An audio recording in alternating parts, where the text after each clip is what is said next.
Pacontielmo, comment ça va? À ton visage, je vois que tu ne t'attendais pas à cette question. J'étais pas préparé à cette question en fait, c'est fou hein. J'étais préparé à des questions d'ordre général, des questions où j'aurais dû parler de l'état du monde, pas du mien. Et pourtant c'est vrai que c'est la question qu'on pose tous les jours et auquel en fait on répond machinalement, sauf quand ça va pas. Quand ça va pas du tout, la personne peut te répondre d'un coup quelque chose d'un peu brutal.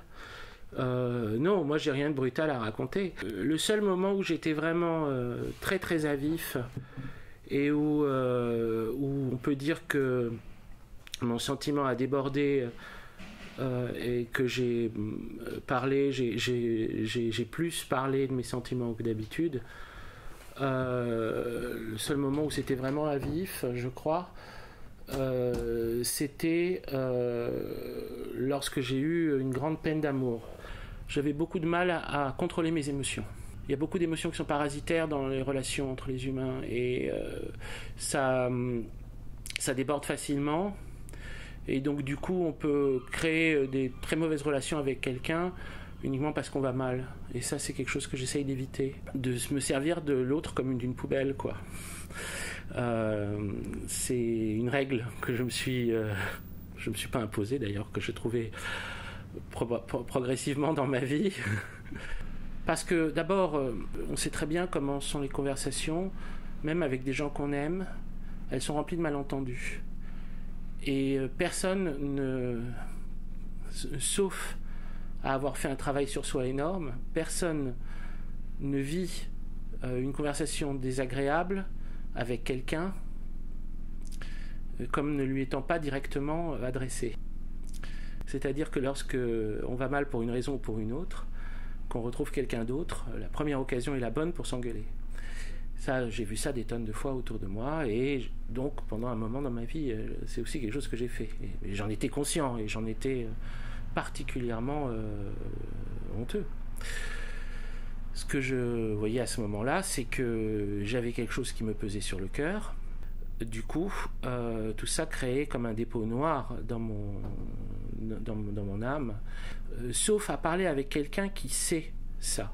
C'est-à-dire quelqu'un qui a des qualités soit thérapeutiques, soit magiques, soit d'une humanité débordante.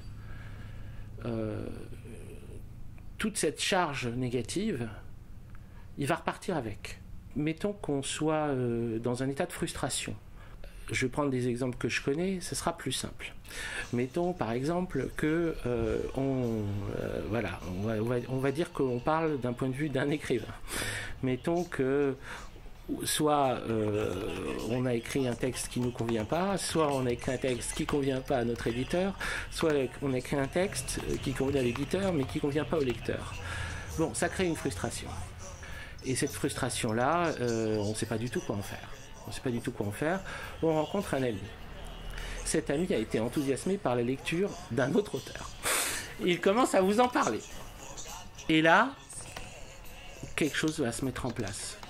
De totalement cinglé. La jalousie la plus stupide, la plus banale, la plus bête. Et on va forcément, dans la réaction qu'on va avoir, injecter, mais ça, c'est plus fort que nous, on va injecter des éléments de vengeance à l'encontre de la personne qui vient de nous parler et qui nous a parlé avec la plus franche ingénuité, la plus grande innocence et parfois même de la bienveillance et de l'affection. Et dans ce type de relation humaine, traverse quelque chose que je trouve extrêmement délétère. Donc du coup, sauf cas exceptionnel, j'essaye dans mes rapports avec les autres de ne pas laisser interférer trop de mes émotions du moment, on va dire. Voilà.